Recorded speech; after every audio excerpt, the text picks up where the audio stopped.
ভাই একটা চিপস দিন তো। দিতেছি আপামনি। সাজিদ, তুমি তুমি বেঁচে আছো? তুমি না যুদ্ধে শহীদ হয়ে গেছিলে, তাহলে তুমি কিভাবে বেঁচে আছো? তুমি তোমার কোলে বাচ্চা কেন?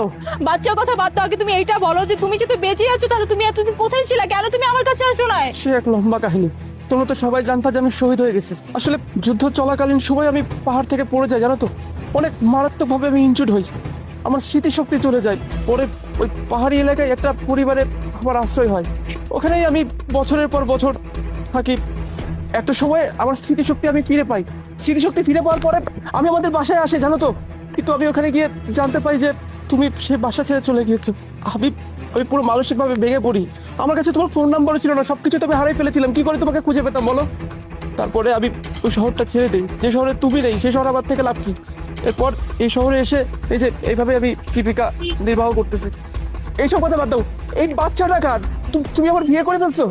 তোমার শহীদের কথা শুনে না আমি আমি পুরো পাগলের মতো হয়ে গেছিলাম। আমার কোনো কিছু ভালো লাগতেছিল না। আমার আমার ছায়া দেওয়ার মতো কেউ ছিল না। আমি পুরো নিঃস্ব হয়ে গেছিলাম, জানো। কি করব না করব আমি কিচ্ছু বুঝতে পারতেছিলাম না।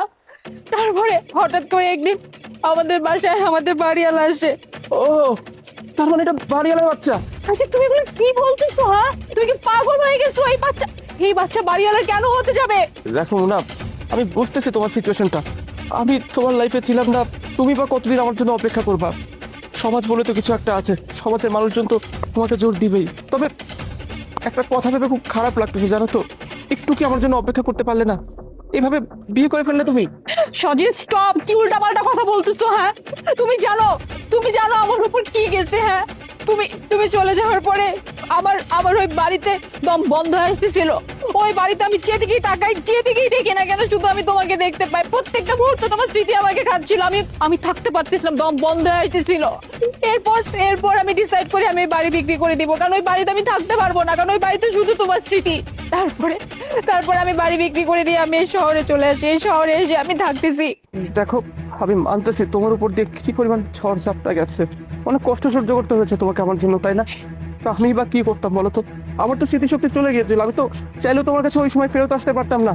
আর এখন এইসব কথা বলে আর লাভ কি? তুমি তো এখন অন্য কারো বউ, বাচ্চা হয়ে গেছে, মাও হয়ে গেছে তুমি, এখন তো এইসব কথা বলে লাভ কি বলো? সচিব, তুমি এসব কি বলতেছো? হ্যাঁ, আমি তোমার ওয়াইফ, আর তুমি তুমি আমাকে নিয়ে এসব কথা বলতেছো? এই বাচ্চার কারো বাচ্চা না, এই বাচ্চা আমাদের বাচ্চা, তোমার বাচ্চা, বুঝছো? আমি অন্য কাউকে বিয়ে করি নাই। তার মানে এটা আমাদের বাচ্চা? তুমি বাড়িওয়ালাকে বিয়ে করো নি? এটা বাড়িওয়ালার বাচ্চারা? না না, এই বাচ্চা বাড়িওয়ালা না। আমি কাউকে বিয়ে করছি, আমি তোমাকে ভালোবাসি।